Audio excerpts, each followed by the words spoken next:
Você tem os versículos aí? Tem. Qual que é o da primeira pergunta? A porta estreita e a porta larga, para nós entendermos. O versículo está em Mateus 7, versículo 13 e 14. Diz assim: entrai pela porta estreita, larga é a porta. E Pode falar um pouquinho mais alto. Tá bom o áudio aí? Pode falar, Anderson. Mateus 7, 13, né? Mateus 7, 13 e 14. Entrai pela porta estreita, larga é a porta e espaçoso o caminho que conduz para a perdição, e são muitos os que entram por ela. Porque estreita é a porta, e apertado o caminho que conduz para a vida, e são poucos os que acertam com ela. Você tem alguma opinião a respeito disso? Tenho, na minha visão, quando eu estava na CCB, o que é a minha visão sobre isso daqui? Na verdade, é o que era ensinado, a porta estreita e a porta larga. Tá, Samuel, se depois você tiver uma opinião, mas tem que ser bem pontual para a gente seguir, tá bom? Vai lá. A porta larga, a porta estreita, o que eu entendia? Que a porta larga é quando você começa a se tornar um cara vaidoso, uma mulher vaidosa. Sai dos caminhos Sai da dos doutrina. caminhos da doutrina, o que é ensinado ali. Você não pode usar barba, você não pode usar uma pintura, uma maquiagem, você não pode... O homem não pode pôr uma bermuda, não pode jogar uma bola.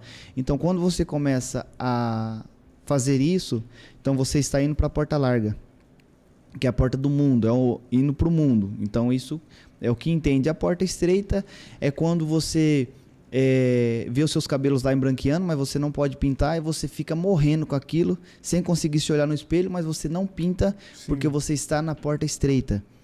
Você se esforça para manter a doutrina, principalmente, para você alcançar a salvação. E isso é o caminho apertado. É o caminho apertado, é você estar ali sofrendo num jugo pesado, de não poder, o homem não poder mostrar a canela porque é pecado, não poder usar uma barba. Então essa é a visão que eu tinha dentro da CCB, o caminho largo e o caminho estreito. E você, Samuel, mais ou menos isso? Mais ou menos isso. Aquela questão de você, eu posso dizer, sofrer, questão de sofrimento. Sofrimento e prova, sofrimento, né? Isso o crente tem que ser provado. Tem que ser provado, a porta estreita. Se você está no largo, você tem dinheiro, você tem a vida boa, top, boa. Porta estreita é sofrimento. Se você é bem sucedido, é larga. É largo. Uma irmã bonita e bem cuidada, ou um irmão bonito e bem cuidado, está no caminho largo. Está no caminho largo. Porque tem que ser provado e pobre para ser o caminho estreito, né? Isso, exatamente. Exatamente é o que a maioria vão falar ou vão acreditar nisso, né? Mateus 7, né? Isso, 7, 13, 14. Então, para começar, você e o Samuel vai fazendo atenção sobre isso, porque Mateus 5, 6, 7 só vai tratar sobre o reino. E para quem não entende de reino, faz uma confusão danada entre eu conquistar o reino e eu perder a salvação.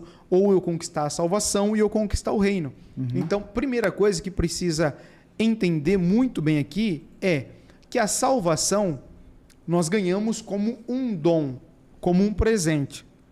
Né? Efésios, você vai ler isso, 2:8, 9, que é um presente, é um dom de Deus. E que depois não vem das obras. Para que ninguém se glorie. Mas é um presente. Sim. É um dom de Deus. Depois em Romanos você vai ler, acho que é 11:29 ou 12:29, que vai falar que o dom é sem arrependimento. Ou seja, Deus te dá um dom e ele não se arrepende e nem toma novamente. O dom é sem arrependimento. Sim. Então, se é um dom que ele te dá, não tem como ele tomar de volta. E se é um presente, a vida eterna, é gratuito e você não precisa fazer nada por isso. E aí vai ter N versículo dizendo: aquele que o meu pai me deu, da minha mão ninguém arranca. Uhum. Se você é um salvo, se você batiza, se você confessa Jesus, você é salvo, e Satanás consegue tomar a sua salvação, Jesus está mentindo. Ou ele não é suficientemente um Deus que tem todo o poder na questão de conseguir guardar a sua salvação. Sim. Então, ele está sujeito, também ele precisa morrer por você, e também precisa que você tenha boas obras para que você seja salvo. Então, Sim. Ele não é... Além dele morrer, ainda depende de mim. Por isso, Ou seja, então ele não seria suficiente para me salvar. para te salvar. Então ele precisaria das tuas obras. Sim. Isso, então, acho que está muito claro que a salvação é um presente. Sim, muito claro. E não se perde, porque é um dom sem arrependimento. Sim. Ninguém está dizendo, tá na câmera do meio? Sim. Ninguém está dizendo, nem eu, nem o Anderson, nem o Samuel, que não haverá uma disciplina severa para quem estiver em desobediência a Deus. Ninguém está dizendo que não haverá problemas e grandes açoites de Deus nesse mundo e no milênio, quando Jesus voltar para reinar nessa terra. Sim. Então ninguém está dizendo que todo crente pode sair que pecando vai e fazendo... viver a vida leve aí, que nada acontece. Nada acontece. Então, às vezes, você está olhando alguém e está falando, olha, essa pessoa sai, aí vai para o mundo, que a conversa de quem não alcançou ainda, talvez, é uma consciência, né, ali de entendimento e tal, mas ainda está no processo. A dúvida sempre mas a pessoa, ela sai da igreja, aí ela vai para o mundo, vai pecar e mesmo assim ela vai para o céu? É justo isso? É justo isso, né? É. Então, se for assim, para que eu vou ficar? Não entendeu ainda nada, né? Sim. Mas essas pessoas que são salvas, mas vivem uma vida como o mundo, elas vão ter problemas com Deus severos, mas não deixa de ser filho. Sim. É como um filho nosso. Eles são filhos. São filhos. O máximo você vai discipliná-los, mas não tem como eles deixarem de ser filho. Sim. O reino não. O reino, depois que você é salvo, então você começa a produzir obras para o reino. Ou seja, as obras não te levaram para a salvação. O reino é tomado à força. Exatamente. Então você adquire com as suas mãos, dando tempo, e vai dar tempo hoje, nem que nós estender um pouco mais, mas nós vamos falar dos talentos, vamos falar a respeito daquilo que Deus tem para os filhos dele, os dons que ele nos dá. Sim. Mas, então, a questão do reino, as obras não te levam para a salvação. Perfeito. Entende? Sim. A lousinha tá fácil aí, Samuel? Sim. Coloca ela para mim. Olha só. Vamos colocar aqui. Deixa eu ver se eu consigo fazer um desenho, que o meu microfone aqui hoje está meio apertado o negócio aqui.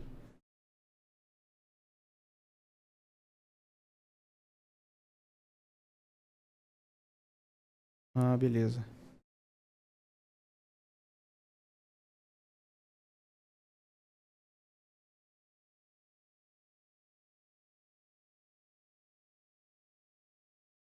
Deixa eu ver se eu acho aqui uma figura que dê para me ilustrar.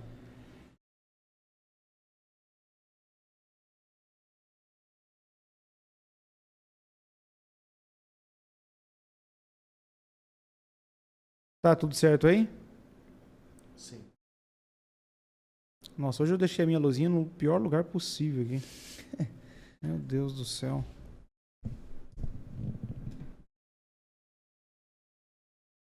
Então, ó, vamos pensar aqui o seguinte, ó, sobre o que nós estamos falando sobre as obras. Então, eu coloquei aqui propositalmente, né, alguém aqui com uma caixa de ferramenta. Então, vamos pensar que você tem uma estrada aqui. Ok?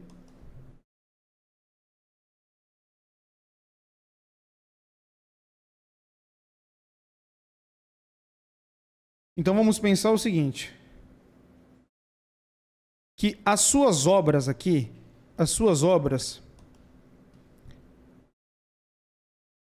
elas não te levam para a salvação. Então, tudo que você fizer não vai levar para a salvação, mas... Cadê? Deixa eu pegar uma outra figura aqui.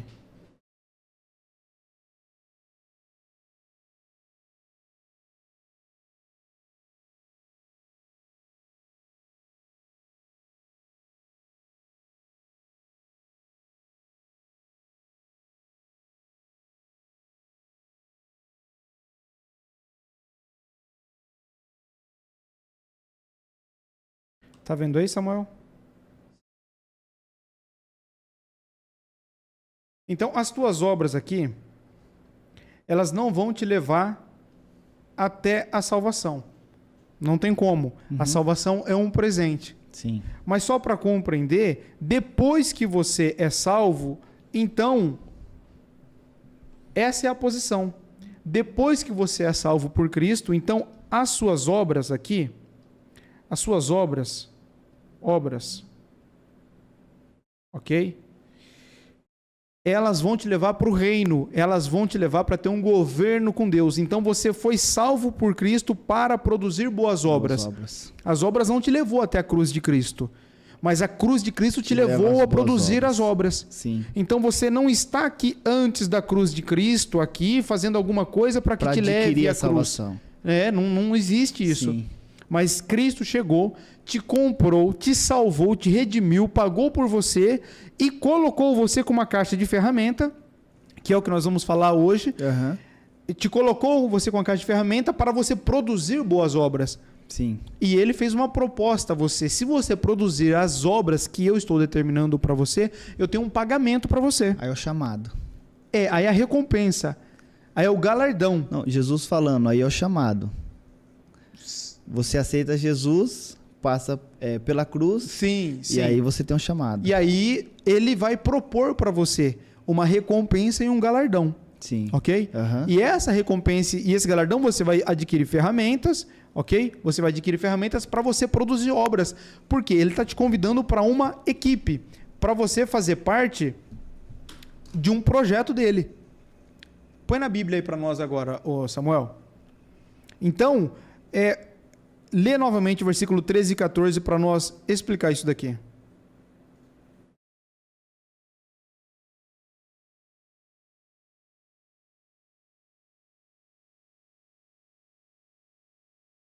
Pode ler, Anderson, versículo 13 e 14. Entrai pela porta estreita, larga é a porta e espaçoso o caminho que conduz para a perdição, e são muitos os que entram por ela. Porque estreita é a porta, e apertado o caminho que conduz para a vida, e são poucos os que acertam com ela. Então, olha só, para compreender, põe na minha câmera aqui, fazendo um favor. Esses versículos para você nunca mais ter dúvida acerca sobre essa questão. Entrai pela porta estreita, larga é a porta, e aqui entre parênteses. Volta na Bíblia para mim, Samuel, e deixa aqui para mim, que aí eu vou mostrando para o Anderson, para ele acompanhando. Eu acho que você pode deixar só na sua Bíblia aí, Anderson, que aí já fica mais fácil. Tá fácil aqui. Que já tá. Isso, deixa aberto aí na Bíblia, porque aí fica mais fácil para você seguir. Olha só. Entrai pela porta estreita, aí abre um parênteses ali. Então, se você tirar o parênteses, que isso daí é só para trazer luz, elucidar do que está tratando, né? Então, entrai pela porta estreita. Se nós continuar, vai dizer assim, porque estreita é a porta e apertado o caminho que conduz para a vida, e são poucos os que acertam com ela. Versículo 21, ô Samuel. Tá ali. Lê aí para nós. Nem todo que me diz, Senhor, Senhor, entrará no reino dos céus, mas aquele que faz a vontade do meu Pai que está nos céus. Então, o versículo 21 é a resposta da indagação do versículo 13 e 14. Ele está tratando do reino de Deus, do reino dos céus, que são sinônimos. Entende? Então, não está tratando de salvação. E quando você vai entrar em uma porta, seria normal você falar o que, Anderson? Eu vou ir por um caminho, no final desse caminho tem uma porta. E eu vou entrar por essa porta. Aqui está dizendo o seguinte, ao contrário disso, entrai pela porta. Depois tem um caminho.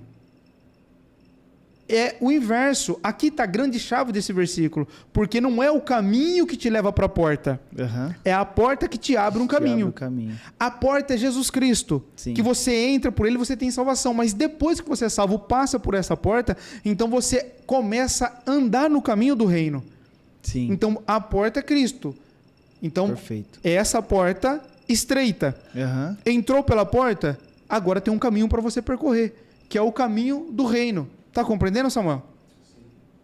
Então, o que está tratando aqui? Lá no versículo 21...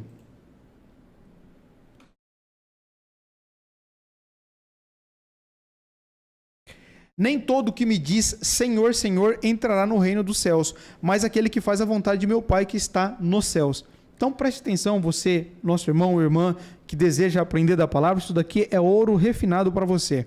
Nem todo que me diz Senhor, Senhor. Como que o ladrão que estava na cruz foi salvo? Confessando Jesus como Senhor. Sim. Como que a mulher cirofenícia foi salva? Confessando Jesus como Senhor. Sim. E de que forma? Eu confesso que Jesus é meu Senhor? Não. Senhor, os cachorrinhos comem das migalhas que caem da mesa dos teus filhos. Confessou Jesus como o Senhor dela. Cirofenícia não era judia, não era de Israel. Sim. E obteve salvação. O que a palavra está nos dizendo aqui? Que nem todos que são salvos entrarão no reino dos céus. Só que o que acontece? Isso daqui é um código. Sim. Que Jesus deixou aqui mais um, dentre milhares, né? Nem todo que me diz Senhor, Senhor, ou seja, nem todo que é salvo entrará no reino dos céus. Mas aquele que faz a vontade de meu Pai que está nos céus. Então, você que me pergunta direto e faz perguntas do tipo, o que eu faço para herdar o reino? Então, para mim entrar no reino, aqui está falando. E nós vamos entrar nisso daqui profundo nas próximas lives, mas olha só, aquele que faz a vontade de meu Pai que está no céu. Entrar no reino é aquele que faz a vontade. Se você compreender isso que eu estou dizendo, você não precisa fazer a vontade de Deus para ser salvo, Anderson. Tá entendendo, Samuel? Sim. Você não precisa fazer a vontade de Deus para ser salvo, você só precisa confessar Jesus como seu Senhor. Sim. A maioria dos crentes não fazem a vontade de Deus. Não fazem e são salvos, mesmo sem fazer a vontade de Deus. Você está compreendendo aí? Se você estiver compreendendo, deixa um comentário. Deixa eu só concluir aqui. Uhum. Eu quero que você deixe um comentário se você está compreendendo que você ora o seguinte: Pai nosso que estás no céu, santificado seja o teu nome, venha a nós o teu reino, seja feita a tua vontade, aqui na terra como no céu. Por que você ora assim? Porque a vontade de Deus não é feita na terra, não é feita na tua casa, não é feita no teu casamento. Raros são os cristãos que fazem a vontade de Deus. Glória a Deus. Nós fazemos a nossa vontade. Sim. Nós fazemos a vontade da igreja, do pastor, do ancião. O menos que nós fazemos é a vontade de Deus. Então, olha só, nem todo que me diz Senhor, Senhor, entrará no reino dos céus. Nem todo salvo entrará no reino do céu. Quem entrará então no reino do céu? Aquele que faz a vontade de Deus. O meu Pai que está nos céus. Tá claro isso aí? Sim, então eu me batizo e vou na igreja todo dia. Chego lá, sento e ouço a palavra. Estou servindo a Deus, todo dia ali, servindo a Deus. Indo, sentando, ouvindo a palavra, indo embora, todo dia. Eu estou fazendo a vontade de Deus? Com toda a certeza do mundo, não está fazendo a vontade de Deus. Se você está indo, sentando, congregando e voltando, por que você não está fazendo a vontade de Deus? Porque a questão de você ir, eu estou dizendo na questão e no contexto de você ir para o culto, sentar ali, se você vai estar fazendo a vontade de Deus ou não. Sim. A vontade, você precisa entender o que Deus quer para a sua vida, primeira coisa. Sim. Você precisa entender um pouco do seu propósito, entender um pouco do que Deus quer para você, e você precisa trabalhar para o reino. Sim. Ou você trabalha. Tem uma outra opção que esse código, eu acredito que é um dos mais poderosos que tem, que eu quero falar aqui ainda hoje, mas é quando você não tem condições de fazer o reino, mas você paga para alguém fazer para você. Sim. Isso é algo assim, é fantástico, que é muito bom entender, e principalmente quem está aí assistindo e já tem uma mentalidade do reino, porque o reino é assim, Anderson. Jesus... coloca Mateus capítulo 5, versículo 1 aí. Projeta aqui pra gente. Lê pra gente aí, Anderson. Mateus 5, versículo 1. Porque Mateus 5, 6 e 7 é a constituição do reino. Então é ali que ele está abrindo o que é o reino, né? Sim. Lê pra nós aí. Vendo Jesus as multidões, subiu ao monte e, como se assentasse, aproximaram-se os seus discípulos. Versículo 2. E ele passou a ensiná-los, dizendo... Então, é isso aí. Então, olha só. Vendo Jesus as multidões, subiu ao monte e, como se assentasse, aproximando-se os seus discípulos. Ele não falou para as multidões, ele falou só para os discípulos. Sim. Por quê? Você que está aí, se o reino tocou no coração, se começou a entender, por quê? O reino não é para todos, é para quem Deus escolhe, irmão. O reino é para quem Deus quer, para quem Deus revela e para quem o Espírito Santo toca no coração. Entendeu? Sim. Então, aqui, o que nós estamos lendo, versículo 21, a porta larga, a porta estreita, não sei o que acontece? Depois que você é salvo, o caminho é apertado, irmão. O caminho é apertado, é você negar você mesmo. Tome a sua cruz. Tome a sua cruz e ande, morra. Não é que eu diminua e ele cresça, é que eu morra e ele viva. Sim. Não tem eu diminuir, tem eu morrer. Eu me tornar um escravo de Jesus. Literalmente um escravo de Jesus. e voluntariamente. Sim. Então, eu sou um escravo dedicado de Jesus. Eu preciso todo dia ainda estar perguntando, Jesus, mas isso é eu que estou querendo fazer ou é o Senhor que quer que eu faça? Porque se eu estou fazendo porque eu quero, porque o Anderson quer, porque o Samuel quer, porque o Johnny quer, porque os irmãos que estão na live querem, se eu estiver fazendo por isso, não tem valor algum para o reino. Mas antes de eu vir para cá, eu preciso entender, Jesus, é para continuar fazendo isso? Porque se não for da vontade dele, além de eu estar perdendo meu tempo, eu corro o risco de passar uma disciplina. E interligando isso daí, quando eu estava lá na congregação, que eu comecei a entender e eu estava desempenhando o ministério de encarregado, eu comecei a ver que aquilo ali não fazia parte da minha vida. Então, para mim, não fazia sentido aquilo ali. Não fazia parte do seu Não propósito. fazia parte do meu propósito, porque era pesado. E fazia com todo o coração, com toda a intensidade, só que não preenchia, existia um vazio. E foi quando foi me desligando, só para interligar isso. Mas por isso que eu perguntei para você, e você disse que trabalhava bastante lá, mas aqui trabalha muito mais. Sim. Só que quando você faz aquilo que é o seu propósito, você vai ver duas pessoas.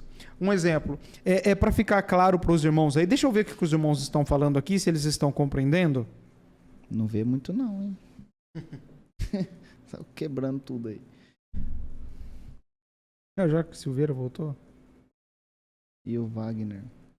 Essa vida para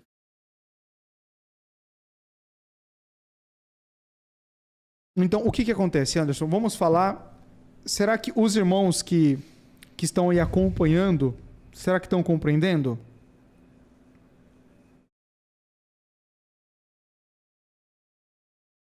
Então, o que acontece, Anderson? Presta atenção.